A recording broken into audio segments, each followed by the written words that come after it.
Hey everyone, it's Rob Foglia and Jessica Klein with Foglia Properties at Keller Williams here in Nashville. And we wanted to come to you live today to give you a real for sale by owner story because, as I like to say, friends don't let friends FISBO. And so Jessica, you ready to jump in and just give a real story about this property that one of our past clients and friends actually tried to connect us with the owner, and unfortunately she still went for sale by owner. We can show how we would have helped her make a little bit more money. Yeah, absolutely. We talk about these kinds of scenarios all the time. And I think we chose this one because it's so normal. Like, Yeah, this is such a yeah, standard story. So, yeah, go ahead exactly. and start So us off, and we'll go through the different aspects of what it's like to sell by owner and what the results are. Well, so this person, and you can still see just because Zillow is so accurate, it says it's still pending. And they're asking 285, and I say that so accurate with such love for Zillow, but they actually sold a month ago. This home closed for sale by owner, private party, May 27th of this year, and this home, you can see they were asking 285 for sale by owner, sold for 277.5. You might be thinking to yourself, hey, that's not too bad. In fact, let's just run the quick numbers. 277.5 divided by 285, 97.3%. You might be Mhm. thinking, hey, that's not so bad. And if there was no real estate commission, maybe you're thinking, hey, that the numbers might work. We want to show you one thing real quick before we even get into what our results are. These are the market stats for that zip code in Murfreesboro. That zip code on average, so again, the average, keep in mind, of last month was 101.9%. So meaning on average, so again, this is not best case scenario. This is just what the market on average showed, was that 285 home, assuming it was priced right, should have sold for what? 101.9, 290. Right. So right there, all things being equal, that was about $13,000 left on the table right there. And I know it was real estate commission. Let's just leave that off for right now. So there's $13,000 that was left on the table. Right there, hopefully that gets somebody's attention. Because Jessica, I don't know about you, but I'll take an extra $13,000. Would you?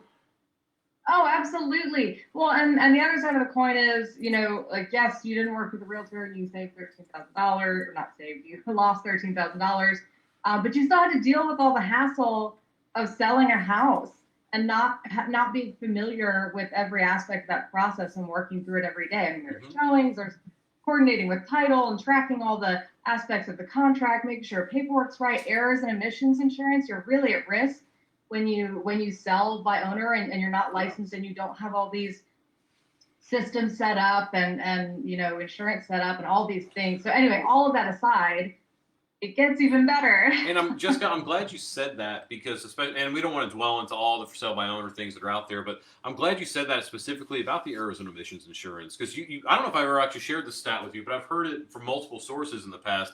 Did you know that it's like 90% of all real estate related litigation out there happens between a buyer and a seller?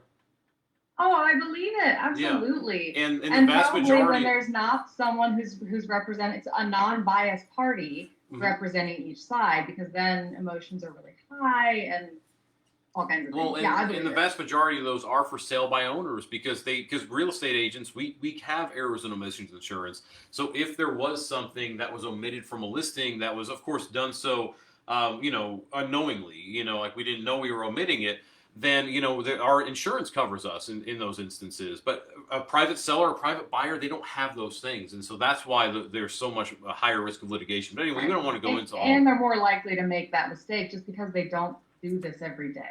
So, real quick, Jessica, what's our average sales price to list price this year? Isn't it right around 105%? Yeah, 105.08, I think. Yeah. We're just going to round down to Okay. 105% just for easy math here. So, just say hypothetically this was our listing, and just say hypothetically we got our average results this year. So, 285 times 1.05, 299. All right, so 299. And then what did she actually get? She got 277.5. So you're looking at about a $22,000 difference. Now, here's the thing too. I know what everybody who's ever thought about for sale by owning their home, they're thinking, well, you didn't take into account your real estate commission. Typically, we're just going to throw this out there. Typically, we charge 6%. I mean, that's just what we normally charge. So let's just And say that's three to us and three to the yes, to the buyers. three to us, three to the buyer's agent as well. So let's just say this was the number. Let's multiply it by 94%. So we're taking that number, subtracting the 6%, you're at 281.3 basically, 281,295. Subtract 277.5, you're at $3,800. It may not sound like it's otherworldly money, an extra $4,000, but Jessica, would you take an extra $4,000 in your pocket to also not have to do the extra work, to not be exposed to all that potential legal litigation, and make more money? I mean, wouldn't you rather do that?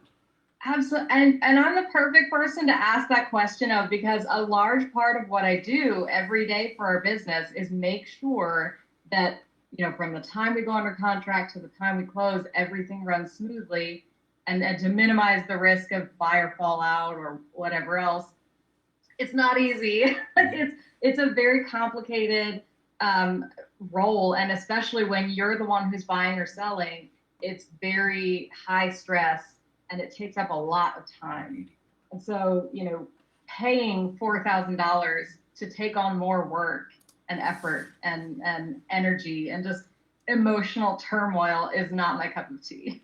Well, yeah, and exactly. You'd be making more money in that instance is what we're trying to get at, and we just wanted to share this quick story because I'm sure everybody who knows us, they know that we're grateful for every referral that we get. So when somebody tries to connect us with a friend, with a neighbor, even if it's that coworker that you barely know and you just happen to hear that they're talking about real estate and you try to connect us, we're grateful for that opportunity. We truly are. And so, I was disappointed I wasn't able to help this young family with their move because, unfortunately, while our past client was so sweet and was wanting to connect us, unfortunately this homeowner wouldn't let us connect. And because she wouldn't let us connect, in my opinion, she lost out on at least $4,000, and that could have been even more than that. I mean, we didn't get into best case scenarios, but we had a home sell earlier this year for 17% above asking. I just met with a seller, actually. I just got off the phone with her, and one of the comps that I was looking at literally sold for 20% above asking price. I mean, it blows my mind to say that, but it's the legit. It was a $300,000 listing that sold for $360,000. It's actually a $295,000 listing that sold for $360,000, but still 20% above asking price. And so, that happens in the market. There's nothing to say that this listing right here, if we were listed at $285,000, wouldn't have sold for $320,000.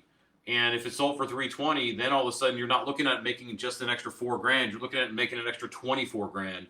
That's money that can start paying off student loans, money that can start paying off cars and other debt that people have. And so, we can ramble on this all day long, but we just want to say that we're grateful for everybody who you send, and we just want to help them.